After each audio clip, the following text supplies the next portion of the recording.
Ramir Boulder po, narito po muli. Ilalabas po natin ang video po ni Rowena Guanzon, ano po, upang maging patas po tayo. Ano? Hindi po hindi po kasi tayo bias. Ipaparinig ko po sa inyo ang kanyang eksplanasyon sa naging actuation niya kung bakit niya nagawa 'yon. Ano po? Ang actuation na ito ay mula sa paghain ng reklamo hanggang sa public statement ay nagpapalakas ng kanyang suporta mula sa mga tagahanga na nakakita nito bilang empowerment ng matatanda at PWD. Ngunit nagdagdag rin ng batikos mula sa mga netizen na tinatawag itong attention-seeking meltdown. Sa huli, nananatili siyang matatag na nagpo-post pa ng ibang political community komentary sa FB na nagpapakita na hindi siya natitinag ng kontrobersya. Ito ay si Rowena Guanzon, laging handa sa bardagulan. San man ito maganap. Ito po, panuorin po ninyo ang kanyang video. Ano po? Good morning. Thank you sa mga nag-alala sa akin. At nag-video lang ako ngayon, kahit short lang ito, just to assure you that I'm okay. Mataas ang blood pressure ko kagabi, pero it's stabilized naman. Okay. And alam nyo naman ako, hindi naman ako Hindi ko pa alam eh. nagagalit kung hindi talagang sukdulan yung injustice or mali, di ba? Si BBM nga, di ba? Tumayo ako doon sa katedral at talagang Dinamay mo pa si BBM. Ano bang kasalanan ni BBM sa iyo? Ba? Ang pinag-uusapan po rito, Attorney Rowena Guanzon, ikaw at ang yung nakatunggali kung sino man yun.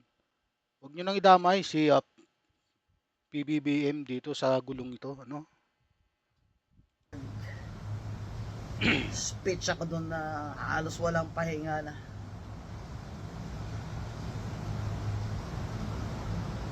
Banat talaga.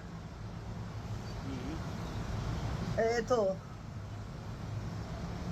hindi naman pwedeng palampasin yon yung pag inaalipusta ka na. Alam nyo po, Ginang Rowena Guanzon, ano? Miss Rowena Guanzon. Wala po namang nagsasabi na hindi kayo lumaban. Ano po? Kaya lang, bilang isang lawyer, mahalay po sa isang mahalay pong tingnan na magsisisigaw po kayo sa isang mall kasi pampublikong lugar po yon at marami pong tao. Yun pong pwede po kayong magreklamo. Pero yung magsisigaw at magmumura po kayo sa karamihan po ng tao, lalo-lalo na publikong lugar po 'yan, ano? Ay nakakahiya po sa totoo lang. Dinidefend ko nga yung ibang tao pag ginaganon sila, sarili ko pa kaya. Wala naman pong problema kahit i-defend mo ang sarili mo in a nice way, yung magandang kagaya nga ng sinabi ko, hindi mo maitatama ang isang pagkakamali ng isa pang pagkakamali. Yun po ang point doon. Sabihan ba naman niya ako sa Rockwell Mall na you're coughing, you should leave the mall, you should stay at home. Ha? Doon yun nagsimula. Tsaka ang dami kong kilala doon sa Rockwell Mall. Nakapaligid doon yung mga residents doon. Kilala ko yan sila, kilala nila ako. Yung isa pa nga, sinabi pa siya sa akin nung pinuntahan ko siya, I'm sorry sir for the commotion. Sabi nga niya, Miss Gonson. Gumanon pa nga eh. Ibig sabihin, napahiya talaga ako doon sa ginawa ng taong yun. Sabihan ka ba naman? Don't you have money to buy a mask? Bawal pala sa kanya kahit umubo ka lang minsan. Kahit nasa public place ka, Rockwell Mall ka. Ano yung mga tao doon? They're very courteous, ha? They say hello to each other, you know, familiar faces. Obviously, hindi siya taga doon. Later we found out na hindi talaga sila taga doon. Kasi nung nasa police station na sila, syempre may mga ID na sila. Nagreklamo po talaga ako sa police and filed the case for unjust fixation and grave oral defamation last night. Kahit gabing-gabi na I wasn't feeling well and I'm tired and I had no dinner. Many people naman na kontra sa akin, they're taking advantage of this to malign me. Pinapaalala ko lang po sa tumuha ng video na bawal po talaga sa batas yun, kaya pinagbabawal yun sa Rockwell Mall. You have violated my right to privacy and that is a criminal offense. Kaya sana po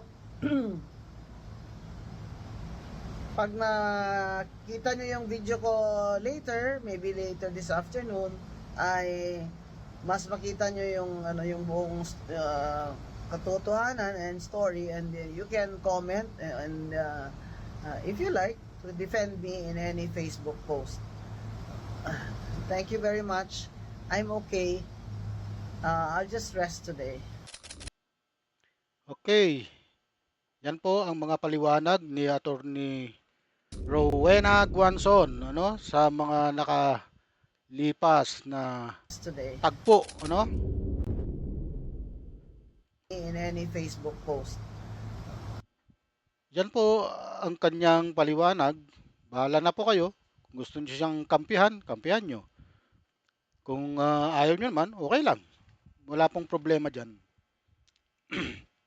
Basta't na ipahatid natin sa sambayan ng Pilipino ang kanyang mga paliwanag tungkol sa mga pangyayari. Dahil nga po sa kanyang magaspang na mga sinabi, ano, na hindi dapat sinasabi ng isang abogado, lalo na pag nandyan kayo sa isang public place, lalo, kagaya ng mall na marami pong tao. Ano? Okay? Hanggang dito na lang po. Huwag niyo pong kalimutan like, subscribe, and share. Pati na rin po sa aking Facebook page. Marami pong salamat sa inyo.